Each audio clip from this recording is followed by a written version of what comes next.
Diperlihatkan flashback di mana sebelum Kizaru menjadi admiral, Kizaru merupakan pengawal dari Dr. Vegapunk. Kizaru pergi mengawal Vegapunk ke sebuah pulau, dan di sanalah mereka akhirnya bertemu dengan Sentomaru. Vegapunk pun kemudian mengangkat Sentomaru sebagai anak buahnya. Sedangkan Sentomaru meminta kepada Kizaru untuk menjadikannya muridnya agar selalu bisa melindungi Dr. Vegapunk. Lalu adegan kembali ke masa sekarang, di mana pertarungan akhirnya dimenangkan oleh Kizaru dan berhasil merebut robot pasifista. Lalu terungkap jika Lucci mengkhianati kru topi jerami. Lucci yang sudah diselamatkan justru menyerang Dr. Vegapunk. Namun Stussy berhasil menahan serangan tersebut, meskipun dia harus terluka sangat parah. Setelah itu Zoro dengan sigap langsung menghadapi Lucci. Sedangkan Sanji dengan cepat menembakkan gelombang batu laut ke arah Kaku untuk mengantisipasinya jika dia juga ikut menyerang Dr. Vegapunk. Kemudian Kizaru dengan kecepatan cahayanya masuk ke dalam lab Dr. Vegapunk serta menembus pertahanan laser dari Dr. Vegapunk. Kizaru hendak menyerang kru topi jerami yang kabur menggunakan Vega Force One dengan memegang Thousand Sunny. Namun Luffy secara sigap menahan serangan Kizaru dengan menggunakan tendangannya. Luffy mengatakan kepada Kizaru bahwa kami sudah jauh lebih kuat dari saat 2 tahun yang lalu Kizaru. Sebelumnya kita diperlihatkan dengan kilas balik pertarungan yang terjadi di Marijoa antara Bartolomeo Kuma melawan Akainu. Kuma yang kali itu menyerang membabi buta sadar akan satu hal jika dirinya tidak akan mungkin bisa mengalahkan Admiral Marinir sendirian. Oleh karena itu Kuma kemudian memilih untuk melarikan diri. Setelah itu muncul pula kilas balik 2 tahun yang lalu di mana waktu itu Akainu sedang menangkap Bonnie. Bonnie seolah tak percaya dengan semua perkataan Akainu yang mengatakan jika Kuma, ayah Bonnie secara sadar menyerahkan dirinya untuk dijadikan sebagai percobaan Dr. Vegapunk dan kemudian menjadi senjata tempur. Tentu saja Bonnie tidak mempercayai hal itu dan menyebutkan jika mereka telah berbohong mengenai hal tersebut. Sementara itu, cerita kemudian kembali melanjutkan tentang pertarungan yang terjadi di Pulau Egghead antara Luffy melawan Kizaru. Di sini, Luffy berubah menjadi Snake Man untuk melawan Kizaru. Meskipun telah mengeluarkan banyak upaya, ternyata Luffy masih belum bisa mengalahkan Kizaru. Kizaru malah berhasil memukul Luffy hingga dirinya terbang menyebabkan robot Vega Force One menjadi hancur. Setelah melihat Luffy yang dikalahkan oleh Kizaru, Bonnie turun tangan untuk membalas serangan sang admiral. Namun serangan Bonnie tidak berarti apa-apa bagi sang admiral tersebut. Setelah melihat semuanya lengah, Kizaru kemudian mendatangi Dr. Vegapunk dan akan menghabisi nyawanya. Namun tiba-tiba dalam wujud Gear 5 Luffy muncul dan menangkap tangan Kizaru. Semua orang yang melihat hal tersebut sangat kaget termasuk Dr. Vegapunk. Karena Luffy kali ini berduel dengan wujud Gear 5 yang membuat semua orang melotot tak percaya. Sementara itu ketika pertarungan sengit keduanya tengah berlangsung, mereka tidak sadar jika ternyata ada sesosok robot kuno yang tiba-tiba saja bangkit setelah mendengar detak jantung Nika milik Luffy. Diperlihatkan keadaan Kizaru yang dicengkram oleh Luffy dengan wujud Gear kelima. Ekspresi Kizaru saat itu biasa saja dan sangat tenang. Saat itu Dr. Vegapunk memutuskan untuk melewati fase Fabirio bersama dengan Atlas dan juga Sanji. Hal itu dilakukan untuk menyelamatkan Bonnie dan juga mengubah perintah pasifista dengan chip otoritas. Dalam misinya Vegapunk menggunakan kendaraannya yakni Vega Tank. Dia kemudian mengacu kepada Bonnie sebagai anak kecil. Dia berbicara seolah-olah Bonnie masih anak kecil. Sementara itu Usopp, Nami dan juga Addison tetap berada di ruang kendali. Kemudian yang lainnya ikut menjalankan tugas masing-masing, di mana Jinbei membawa semua barang-barang milik Dr. Vegapunk, lalu membawanya ke belakang pulau. Di sisi lain, Lilith menggunakan Franky Shogun untuk membawa Thousand Sunny ke tempat yang sedang dituju oleh Jinbei. Beralih ke fase Fabirio, di sana Bonnie sedang berperang dengan angkatan laut. Sentomaru kemudian mencoba menyelamatkan Bonnie ketika dirinya terjatuh, dan setelah dia menabrak penghalang Egghead yang menyebabkan dirinya kemudian pingsan. Di sisi lain, Zoro sedang bertarung melawan Lucci. Di sini terjadi perdebatan hebat di mana Zoro mengatakan jika kekuatan kalian tidak akan bisa melawan sang kapten bajak laut topi jerami. Lucci mengatakan jika dirinya lah yang akan menghabisi Luffy dengan kekuatannya sendiri. Kembali kepada pertarungan antara Luffy dengan Kizaru. Luffy membuat Kizaru kewalahan dan membuat Kizaru terlempar ke arah laut. Setelah menyadari jika dirinya akan terjatuh ke laut, Kizaru kemudian secara spontan kembali menciptakan beberapa cloning dirinya dengan menggunakan cahaya. Cloningan milik Kizaru kemudian berhasil melukai Luffy dengan menggunakan pedang cahayanya. Luffy kemudian membalas serangan Kizaru dengan untuk menghancurkan semua cloning milik Kizaru. Ternyata dari semua klon tersebut, tidak ada tubuh asli Kizaru sama sekali. Kizaru ternyata kembali ke ruang kendali dan hendak menghabisi Dr. Vegapunk. Namun ternyata Vegapunk sudah pergi dari sana. Kizaru tahu jika Vegapunk ada di Vegatang. Dia kemudian akan menyerangnya dengan cahaya miliknya. Luffy yang mengikuti Vegatang kemudian mengambil cahaya milik Kizaru tersebut lalu membaginya ke segala arah. Sementara itu, Vegatang akhirnya tiba dengan selamat di fase Fabirio. Lalu Atlas mengesampingkan perintah Kizaru kepada para pasifista. Sementara itu, Saron sedang menatap dengan tatapan yang sangat mengancam. Kemudian semua pasifista mematuhi perintah Atlas dan kemudian menyerang marinir. Bonnie juga sedang melawan marinir. Bonnie kemudian menembakkan pistol ke arah marinir, sehingga membuat mereka kemudian berhalusinasi dengan kematian mereka masing-masing. Bonnie kemudian kembali melanjutkan pertarungan epiknya dengan melawan dua wakil laksamana sekaligus. Dia berhadapan dengan seorang pria berdagu panjang, dan yang satunya lagi adalah seorang wanita tua pemakan buah iblis Nori-Nori-Nomi. Wanita tua tersebut memiliki kekuatan yang memungkinkan dirinya untuk mengendari dan mengendalikan salah satu pasifista, sehingga Bonnie tidak mampu berbuat banyak untuk melawan mereka berdua. Lama, Sanji kemudian melompat ke Vegatang 8 dan menyelamatkan Bani. Namun tiba-tiba terjadi hal aneh, di mana muncul lingkaran ajaib di tengah pulau Egghead berupa bintang dan juga simbol angka 5 bersamaan dengan munculnya ledakan api dan juga petir hitam. Kemudian muncul pengumuman dari salah seorang marinir yang mengatakan jika Saint Saron ada di pulau tersebut. Sementara itu, seorang seperti marinir tidak diperbolehkan untuk melihat Saron. Jika saja mereka berani menatap matanya secara langsung, maka kepala orang tersebut akan meledak. Adegan kemudian beralih ketika Luffy masih bertarung melawan Kizaru.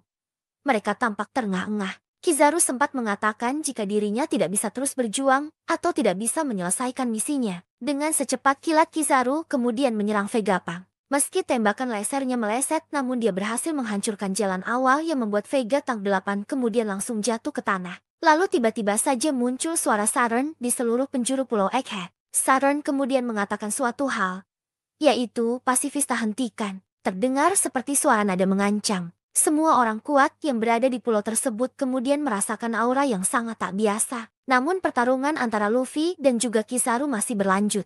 Luffy menyusul Kizaru. Kemudian Luffy memukul Kizaru dengan serangan barunya yakni Gomu Gomu no Stargan. Sehingga pukulan Luffy tersebut berhasil melukai wajah Kizaru yang kemudian menimbulkan efek banyak bintang. Kizaru menyadari jika hal ini akan sangat buruk. Lalu mereka berdua kemudian sama-sama jatuh ke tanah. Saron menatap Luffy ketika dia sedang terjatuh dan menyebutkan kata-kata bahwa Nika seperti tengah menyadari sesuatu. Lalu Saron kemudian berhadapan dengan Bonnie, Sanji, Vegapunk dan juga Franky. Nampak di sana Bonnie kemudian berhasil menusuk dada Saron dengan menggunakan pedang miliknya. Terlihat wakil Aksamana bersiap untuk membantu Saron. Namun Saron kemudian memerintahkan kepada mereka untuk mundur. Dia mengatakan jika sebenarnya dengan sangat mudah bisa menghindari serangan pedang Bonnie barusan. Kemudian dia mencabut pedang tersebut, lalu secara ajaib darah di tubuhnya kemudian menghilang. Saron kemudian mengeluarkan aura dari matanya untuk berhadapan dengan Bonnie dan juga Sanji. Namun anehnya kepala mereka berdua tidak meledak, meskipun Bonnie dan juga Sanji terluka di kepala akibat serangan Saron. Lalu Kizaru kemudian menyampaikan permintaan maafnya kepada Saron. Saron kemudian mengatakan jika Kizaru sangat lambat menyelesaikan pekerjaannya. Kemudian Saron yang tiba-tiba saja akan menginjak Luffy yang sudah tak berdaya di tanah. Namun Franky kemudian menyelamatkan Luffy dengan tangannya. Vegapunk, Bonnie, Sanji, dan Franky tidak berdaya dan tidak dapat bergerak lantaran kekuatan misterius dari Saron. Dr. Vegapunk mengatakan jika ini bukanlah reaksi dari kekuatan ilmiah, melainkan kekuatan dari buah iblis. Kemudian memperlihatkan Saron meremas Bonnie. Bonnie saat itu mengatakan kepada Saron jika dirinya lah yang telah menghabisi ayahnya. Adegan lalu berpindah ke kilas balik. Saat Kuma memberitahu Bonnie ketika dirinya masih muda dulu mengenai nikah. Saat itu Kuma mengatakan kepada Bonnie jika dia ingin menjadi seorang pahlawan sehingga dapat memerdekakan orang lain layaknya nikah. Kembali ke masa sekarang di mana Saron mengatakan kepada Bonnie jika ayahnya merupakan orang dari ras Bakenir, yang mana mereka merupakan orang-orang yang pernah melakukan kejahatan di masa lalu. Adegan kemudian berpindah lagi ke masa lalu yakni tepatnya pada 47 tahun silam, menceritakan mengenai kisah Kuma yang berasal dari keluarga yang normal. Dia memiliki seorang ibu yang hanya manusia biasa sedangkan sang ayah merupakan seorang Bakenir. Suatu hari informasi mengenai identitas Kuma bocor sehingga seluruh keluarga Kuma kemudian ditangkap lalu dijadikan sebagai budak di Marijoa. Suatu hari ayah Kuma mengatakan sebuah cerita yang berkaitan dengan legenda nikah. Kala itu ayahku mengatakan jika legenda tersebut telah turun-temurun diceritakan di kalangan ras Bakenir. Ayahku kemudian membunyikan suara genderang pembebasan, lalu saat itu Kuma yang masih kecil ikut menari bersama dengan lantunan genderang tersebut. Hingga tiba-tiba saja ayahku ditembak di bagian kepalanya oleh Tenryubito lantaran dianggap menimbulkan kebisingan. Kembali lagi adegan beralih kepada 38 tahun yang lalu. Tenryubito menjelaskan jika setiap 3 tahun sekali para Tenryubito akan turun ke Marijoa. Di sana mereka akan mengadakan suatu permainan yang sangat kejam yakni berburu manusia. Mereka melakukan permainan tersebut di pulau yang tidak memiliki pemerintahan. Para Tenryubito melepaskan para budak-budak mereka yang bermasalah, kemudian mereka memusnahkan budak-budak tersebut bersama dengan penduduk asli pulau tersebut. Setelah itu pemerintah dunia akan mengklaim pulau tersebut sebagai miliknya setelah memusnahkan para penduduk di sana. Tahun ini tempat yang akan dijadikan sebagai permainan mereka adalah God Valley yang letaknya berada di West Blue. Raja God Valley mencoba untuk menghentikan hal tersebut. Namun dia dihabisi nyawanya oleh Saint Vigarland Garling. Saat itu pertandingan dimulai, di mana para Tenryubito berharap jika pertandingan tersebut dimenangkan oleh Garling yang kala itu terlihat tampan dan banyak disukai oleh para Tenryubito. Adegan kemudian beralih di mana seseorang mengatakan kepada Saturn jika mereka telah berhasil menangkap seseorang yang kabur yang merupakan anak suku Bagenir. Dilihatkan Kuma diseret ke lapangan oleh budak lainnya. Budak-budak itu sangat takut jika Kuma kabur karena hal itu dapat membahayakan para budak lainnya. Ketika sedang menyeret tubuh Kuma kecil, tiba-tiba saja muncul 2 orang budak lainnya dari atas bukit yakni Emporio Ivankov dan juga Ginny. Ivankov menyebutkan jika bocah tersebut adalah hadiah untuk tahun ini yang berasal dari suku Bakenir. Lalu Ginny mengatakan jika kakaknya juga sangat besar, tetapi hanya di bagian kepalanya saja. Orang yang dimaksud Ginny adalah Ivankov. Sedangkan Ivankov tak menggubris omongan Ginny tersebut. Kemudian Ivanov mengatakan kepada Kuma jika dirinya lebih memilih untuk hidup. Lalu dia kemudian bertanya kepada Kuma tentang bagaimana dengan dirinya. Apakah Kuma memilih untuk hidup juga sama dengan dirinya?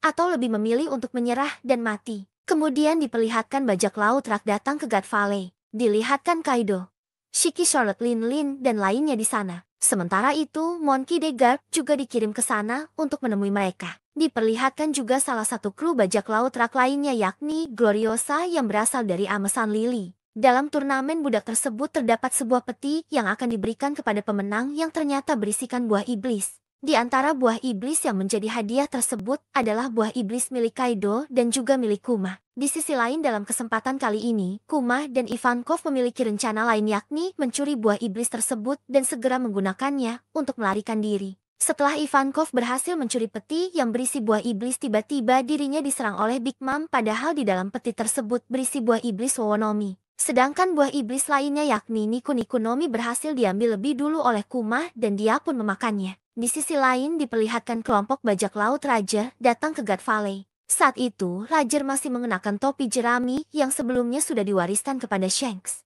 Lalu Shanks mewariskannya kepada Luffy saat ini. Berpindah menuju kerajaan Sorbet yang kemudian menjadi tempat bersembunyi bagi Ivankov, Ginny, dan juga Kuma. Setelah 8 tahun kejadian yang menimpa God Valley, diceritakan di kerajaan Sorbet. Hampir 1 dekade telah berlalu setelah Ivankov dan Ginny bertemu dengan Kuma. Saat ini usia Kuma adalah 17 tahun dan dia telah menjadi seorang pendeta. Karena buah iblisnya Kuma kini mampu menyembuhkan orang sakit dan lanjut usia dari rasa sakit yang mereka rasakan. Sehingga Kuma diberi sebutan dengan tangan ajaib oleh orang-orang desa. Sementara itu, Ginny juga saat ini sudah berusia 21 tahun dan sudah tumbuh menjadi gadis yang sangat cantik dan sangat populer di kalangan pemuda setempat. Di desa tempat mereka tinggal sedang terjadi krisis di mana banyak warga yang mengeluh tentang raja baru mereka yang berhati dingin dan juga pelit. Dia sering memaksa orang lemah dan sakit untuk membayar upeti kepada dirinya. Di sisi lain dilihatkan bagaimana upaya Kuma untuk menyembuhkan orang lain, yaitu dengan mengorbankan dirinya sendiri. Ginny yang melihat hal itu ternyata sedih dan sakit hati karena Kuma jadi pelampiasan rasa sakit orang-orang yang telah dia sembuhkan. Dan ketika Kuma berusia 22 tahun, Ginny secara belak-belakan melamar Kuma. Namun Kuma menolak lamaran tersebut. Kuma tak ingin kejadian yang sama di masa lalunya membuat Ginny sengsara karena menikah dengan ras yang benci pemerintah dunia. Kuma kemudian mengubah topik pembicaraannya, yaitu bercerita tentang Dragon dan pasukan kebebasannya. Dalam percakapan tersebut Kuma menyampaikan bagaimana Dragon yang sangat dia kagumi adalah seorang yang berani yang memiliki rasa keadilan. Oleh karena itu, Kuma ingin menjadi seperti dragon dan berlayar di lautan luas untuk menyelamatkan banyak orang. Di sisi lain, Kuma menemukan tentara raja menculik rakyatnya yang mengklaim jika mereka bisa menggunakan rakyat tersebut dengan sesuka hati karena undang-undang yang berlaku di sana. Undang-undang tersebut adalah membagi kerajaan menjadi dua bagian, yaitu membuang tanah selatan yang terabaikan di mana para orang tua dan juga miskin tinggal di sana. Sedangkan wilayah utara sangat makmur. Selanjutnya Kuma dan Jinny akhirnya dipenjara karena protes dengan kebijakan tersebut. Namun tanpa diduga tentara kebebasan revolusioner membebaskan mereka. Pasukan tersebut dipimpin oleh Dragon dan Ivankov yang kemudian meminta mereka untuk bergabung dan mengubah dunia. Akhirnya Kuma dan Jinny setuju untuk bergabung dengan mereka. Namun Dragon menyadari jika mereka kekurangan sumber daya dan dana yang diperlukan yang kemudian membuat Kuma pada akhirnya kembali merawat gerejanya yang terletak di tanah selatan. Setelah bertahun-tahun Jinny berhasil naik pangkat menjadi anggota angkatan darat di pasukan revolusioner. Dia sangat bersemangat untuk bergabung dengan pasukan Kuma keesokan harinya dalam misi yang sangat penting. Namun sayang markas tentara revolusioner mendapatkan informasi jika Jinny telah diculik. Hal ini kemudian membuat Dragon dan seluruh pasukan revolusioner khawatir dan bertanya-tanya mengenai siapa musuh mereka kali ini. Mereka akhirnya harus terus melakukan rencana tanpa adanya salah satu pemimpin kunci mereka yaitu Jinny. Jinny diculik dan akan dijadikan istri oleh Tenryubito. Seluruh pasukan tentara revolusioner yang bersama dengan Jinny juga sudah dimusnahkan dalam serangan mendadak pemerintah dunia. Pasukan revolusi dan juga Kuma kemudian menjadi semakin ganas dalam pertempuran setelah mengetahui kabar tersebut. Tentara revolusioner menjemput orang-orang dari kerajaan Gua, dan Kuma juga berteleportasi ke pulau lain untuk membantu para pemberontak. Kuma berhasil mengakhiri pertempuran di pulau itu sendirian. Sedangkan Bonnie adalah anak yang lahir dari Jinny dan Tenryubito. 2 tahun kemudian Jinny terjangkit suatu penyakit yang sangat mematikan yang membuat seluruh tubuhnya akan menjadi biru dan kulit mereka akan menjadi keras seperti batu jika terkena sinar matahari. Ini adalah jenis penyakit yang sangat langka dan sangat mematikan yang lebih parah dari penyakit Amberle Syndrome yang pernah menimpa lo dulu. Karena penyakit tersebut, Jinny akhirnya dilepaskan oleh Tenryubito. Dia lalu kembali ke kerajaan Sorbet dan meninggalkan Bani bersama dengan para tetua yang ada di pulau tersebut.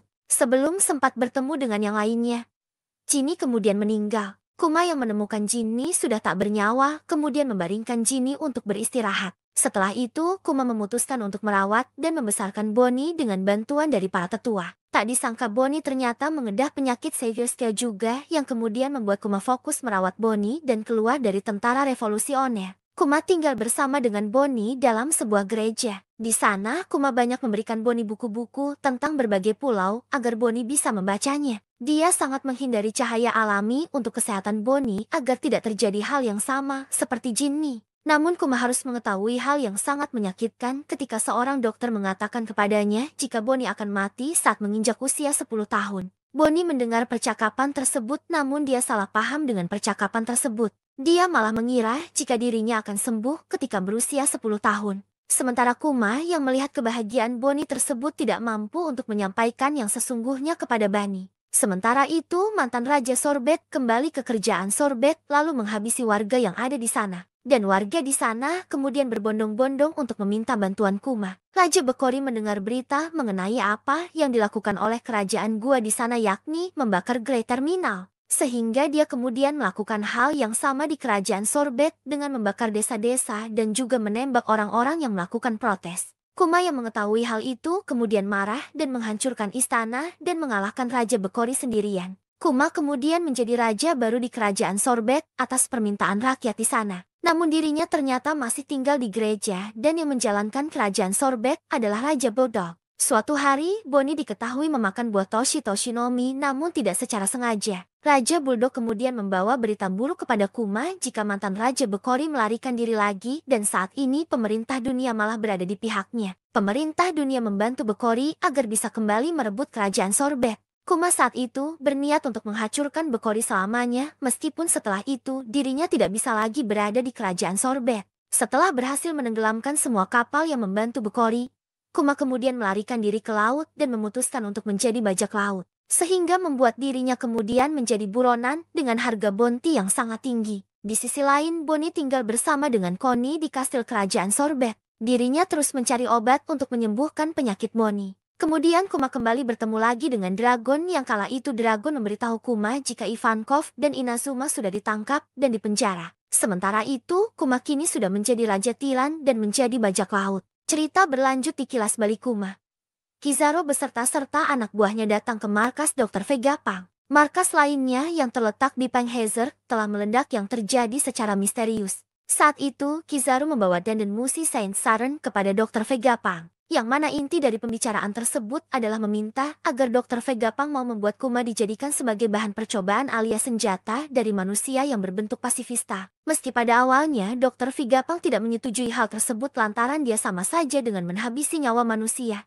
Dan parahnya lagi, hal itu juga akan membuat Kuma menjadi senjata seutuhnya yang tidak memiliki akal serta perasaan. Namun pada akhirnya, Dr. Vegapunk harus melakukan hal tersebut. Karena Saint Saren telah melakukan hal licik yakni menyendera Bonnie sehingga pada akhirnya operasi pun tetap dilanjutkan. Tak hanya itu, Dr. Vegapunk juga melakukan operasi kepada Bonnie untuk menyembuhkan penyakit langkanya yakni Silver Scale. Setelahnya mereka berdua melakukan operasi yang memakan waktu hampir 2 tahun lamanya. Dan setelah 2 tahun itu, Bonnie kemudian dikembalikan ke kerajaan Sorbet, namun tidak bebas.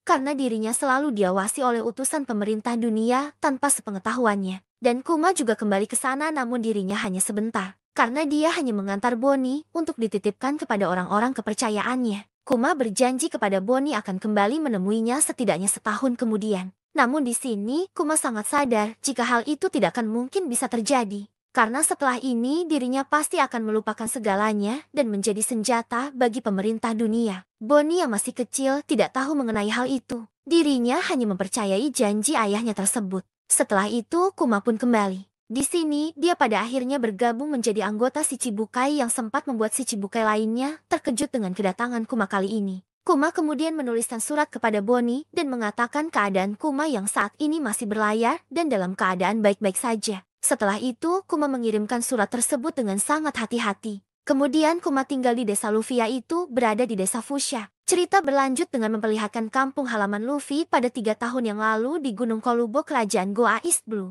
Saat itu Kuma tengah memperhatikan ada seorang anak kecil tengah berlatih dan meneriakkan kata Gomomu X. Dia juga telah menghancurkan batu berukuran besar yang membuat harimau dan buaya yang sedang berlatih dengannya menjadi ketakutan. Saat itu Kuma teringat obrolannya dengan Dragon di kapal. Kuma beranggapan jika Dragon sangat mengenal pulau itu. Kuma mengatakan kepada Dragon jika dirinya pernah bertemu dengan seorang anak muda di desa tersebut.